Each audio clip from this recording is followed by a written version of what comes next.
Fellas, week 2 in the books.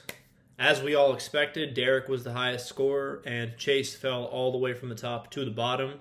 We'll get into it. Both of them sent the videos this week. Thank you both much. Derek, your video was great. Chase, your video was great too. Great seeing both your faces. It's great to be back, right? I feel like we're all having a fun time, except maybe Sam and Rory, who have yet to get a win. But everyone else has got to win, right? I said it already. Derek was our winner of the week. And I think Derek's got a lot to say. So, Derek, what you got for us? Well. Didn't think you'd be seeing this video this early, did you? Well, got news for you. We're here. I'm going to keep it short and simple. I saw some quotes out in the media preseason. Just wanted to read them. Just, see where we're at week 2. So let's get started. Begin quote. I just can't get behind ranking him any higher, considering he took Saquon in the first round, which was egregious at best.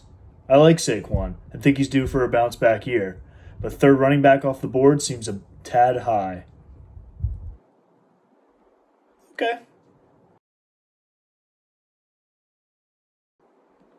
Next quote. I was wondering who was going to be the schmuck who grabbed Malik Neighbors after he fell so far, and turned out to be Derek.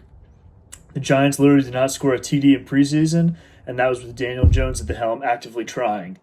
Neighbors can have all the talent in the world and get a number 1 unretired by the Giants for him, but what does matter is Danny Dimes is overthrowing him by 20 yards in double coverage. Okay, fair point. I won't defend Danny Dimes, but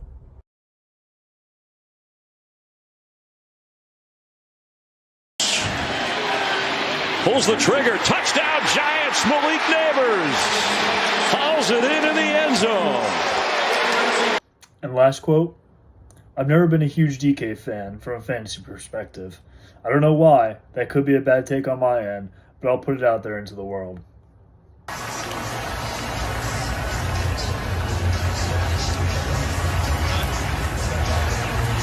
DK Metcalf. Yes.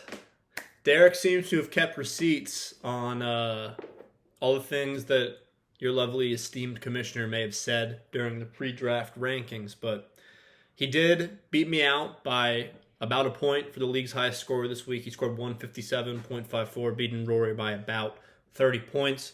I was slightly behind him at 156. Regardless, Derek with a heck of a week. We'll get into the matchups more later, but just want to say, Derek, your mustache is great. Looks great. Looks amazing. Keep it up. Great to see your face. Love the video editing. Just great jobs all around, man. You're killing it. We flip to the other side now. Chase was riding that high last week. He was a low scorer this week. He still broke 100, which is honestly, I know we have the extra flex now in the kicker, but still, you broke 100 this week. The first week, we had 3 people below 100, so he was the highest scorer for the loser of the week. So, Chase, you can take some solace in that. What do you got for us, man? Loser of the week. All right, new digs. We went from highest score to lowest score. Looks like it's going to be a roller coaster of a team this year. Breaking down this week, Tua died, so that was a big issue. I think he had like 5 points, and that also obviously affected Tyreek, which isn't great. Moving forward, shockingly, my running backs might be the strongest of my team, which I did not think that would be the case. I have Derrick Henry, Ramondre, and Brian Robinson Jr., all solid. Mevin's dud. As I mentioned, Tyreek. We'll see with the backup in. And then Diggs may not be wide receiver 1. And Travis Kelce is, in fact, old. But we're going to bounce back this week.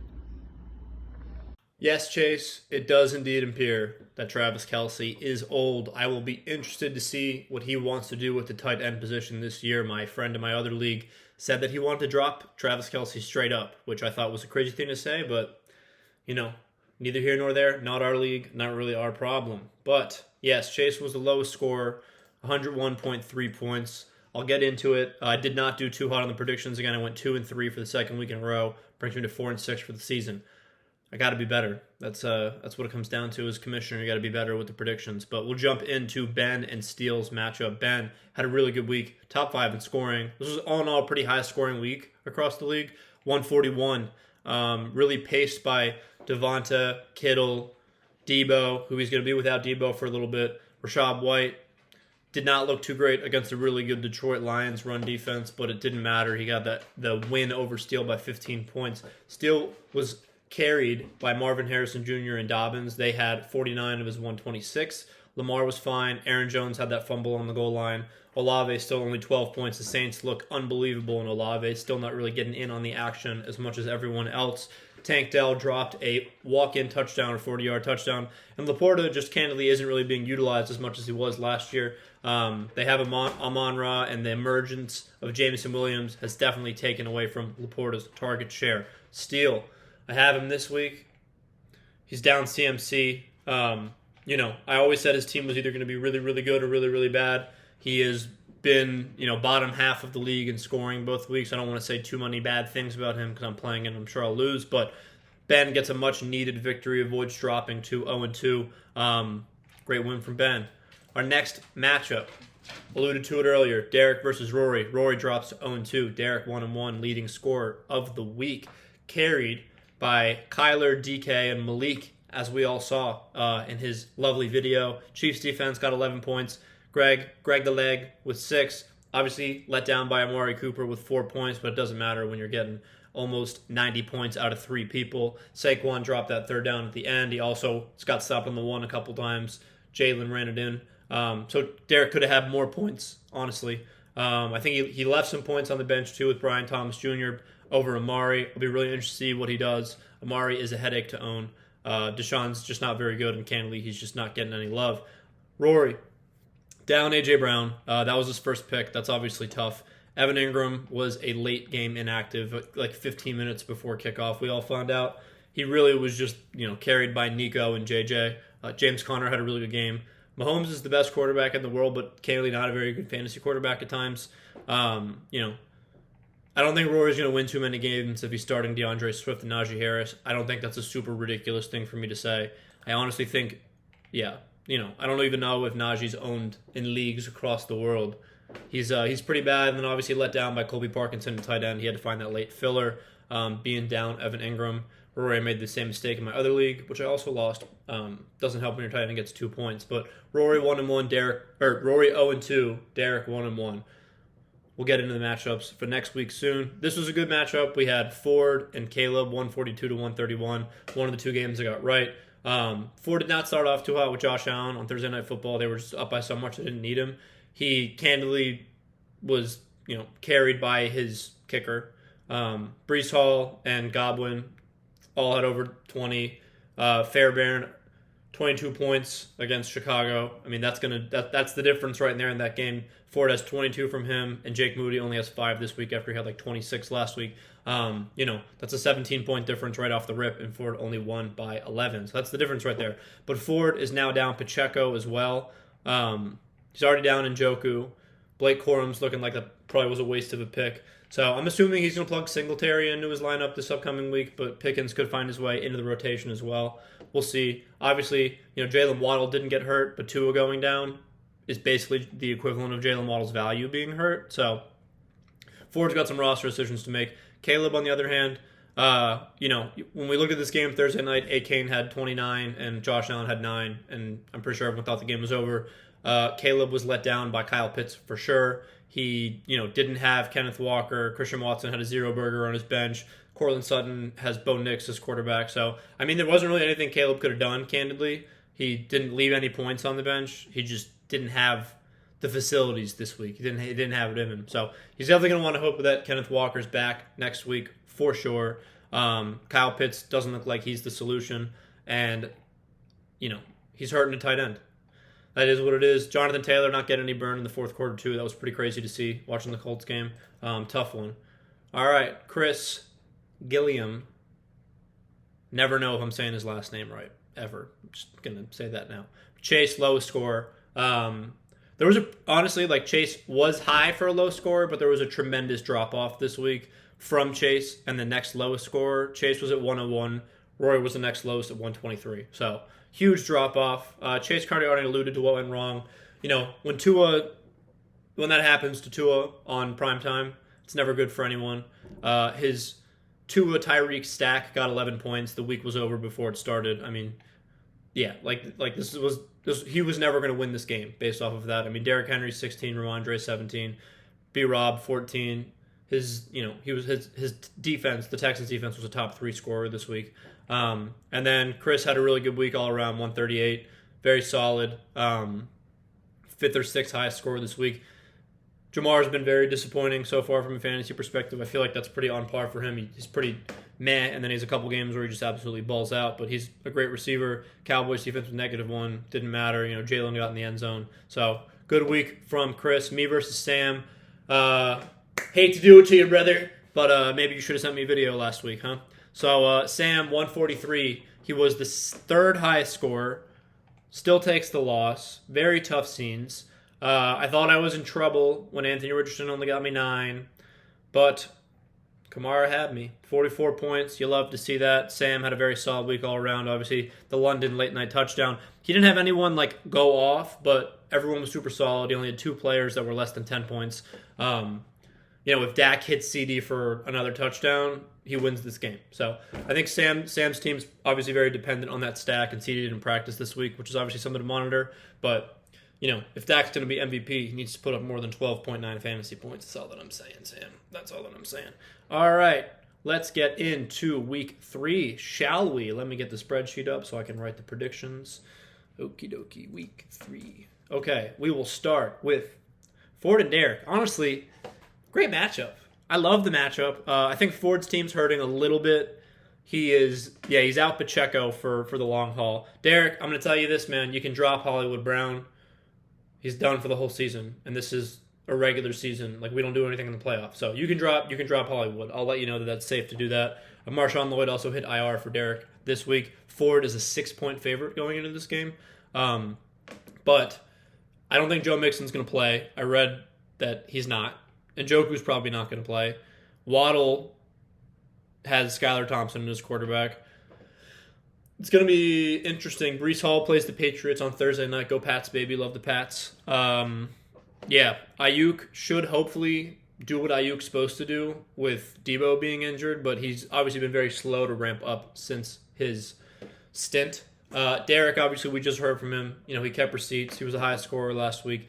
I think that if Derek doesn't play Amari Cooper, he's going to win, and I think he's not going to play Amari Cooper now because I just said it, but now that I'm thinking about it, they're playing the Giants this week, and the Giants are pretty garbage. So, you know what? I think Derek's going to win anyway, regardless of what he does, Derek. I think this is my first time. Yeah, this is my first time picking you all season, so don't let me down, son. All right, here we go. All right. Chase and Ben, both 1-1. Chase is a 2-point favorite. Let me refresh my page here. Battling those technical difficulties as always. It always messes up when I look at it like this. All right, he's got Brock Purdy in instead, which is very interesting because he's down Debo. So let's see if Brock Purdy's going to be worth that bread, brother. You know what I'm saying? All right, let's go. He got Derek Carr on the bench. Picked him up off the waivers. Got rid of Tua. Definitely smart. Tyreek's value takes a little bit of a hit. Diggs. I don't know if y'all saw Nico Collins in practice today. Could potentially be big for Diggs. Kelsey. Probably not going to get more than 5 points. Let's be real. Let's call a spade a spade. Mike Evans, obviously disappointing last week, but I still think is very good. Texans defense, wouldn't be surprised if he swaps that out. Sam Darnold looks like he's going to be the comeback player of the year. Ben, let's get to his side. Coming off a win. Chase coming off the worst performance of the year. Curious to see what happens with Rashad White because, candidly, he did not look good the first 2 weeks, and the backup running back looks better than him. He's got Quentin Johnson off the waivers, which, honestly, he looked great last week, which is a crazy thing that I just said. I would not be surprised if he plugs him in over Tyler Lockett, who ceded a lot of work to JSN last week. Bijan obviously looks great. Devontae looked very good against Carolina this week, too. Ooh, buddy. Man, Chase coming off a loss. Ben on a win. It's going to be Ben. It is gonna be Ben. All right, here we go. Sorry, Chase. All right, the toilet bowl of the week. Sam, 10th place. Rory, 9th place. Sam, projected for 138, which is decently high. Rory projected for 132, so Sam's about a 6.5 point favorite. This is obviously huge if CD misses. He didn't practice this week, which was new. The reports are that he's fine, but you never know, right? Sorry. Yes? Okay. My fiance is going to watch. I'm not going to edit this out because I'm 10 minutes in. So everyone say hi to Lexi in the comments for this video. Okay, there we go. All right, toilet bowl matchup. Where was I? Sam and Rory. I mean, Sam's team's not bad. You know, he had a really bad first week, and then he went against the juggernaut last week. What else could he do, right? I don't think Pittman's going to be great this year. Anthony Richardson is not the most accurate quarterback in the world, but I still think Sam's team is good. Rory, 0-2, man. I believed in him. I think it's the team name. I think it's the Najee Nation team name because Najee's horrible, as we all know. He still has him starting, which is just a crazy thing that he's doing currently because he's 0-2. But I guess he doesn't really have an option because his bench is not super good because A.J. Brown's still hurt. Man. My heart's telling me Rory, but my brain's telling me Sam. So I'm writing down Sam, and I'm going with Sam. Okay. Chris and Caleb. This is a huge spread. Chris is projected for 147 points. That is the most in the league by 4.5 points. That is a lot of points. And it helps for him that A.J. Brown is hurt because Devontae gets a bump. Obviously, the Jalen Devontae stack's pretty good. Kyron James Cook looked awesome last week. Zach Moss is, he's fine. But, I mean, it's a second flex. So it's like, Zay Flowers has looked really good. Kincaid hasn't looked great, but he's very good. So, man, he's a 15.5 point favorite. Caleb, if Kenneth Walker doesn't play, I don't see a great path to victory because he's starting DeMarcus Robinson. Did he have an injury or something? No. That was disrespectful. Sorry, Caleb. Jaden Daniels, Cincy's defense is actually very good. They looked pretty good against Pat Mahomes last night. That interception that guy had was sick. Jonathan Taylor obviously is good, but they took him out in the fourth quarter. Gibbs is frustrating to have as a fantasy owner because he only plays half the time. Kyle Pitts sucks. I'm not going to sugarcoat that. He's not very good. I think you guys know where I'm going with this. I think, Caleb, I have not picked you to win yet, and for that I apologize. But that trend will not be changing this week. All right. Me versus SJ, Jared versus Jared, 1-1 Steele versus me. I hate that I'm 2-0. I remember one season I started 3-0, and then I finished the season like 3-11. So I'm scared. I'll say it. Anthony Richardson obviously is like not the most accurate quarterback, but he's a tank. So hoping that he runs for some touchdowns. Kamara looked insane. Montgomery is a goal line beast. Amon-Ra, I gotta start DeMont now because Cooper Kupp got hurt, which is a bummer. Brock Bowers, welcome to the starting lineup forever, buddy. Love that guy. ETN, he's looked fine. Rashee Rice was a great pick. I picked up the Raiders defense because they're playing Carolina this week, but Andy Dalton getting the start, making me a smidgen nervous. Jake Elliott, this is fine. I wish I had Brandon Aubrey. Sam traded him to me. Steele.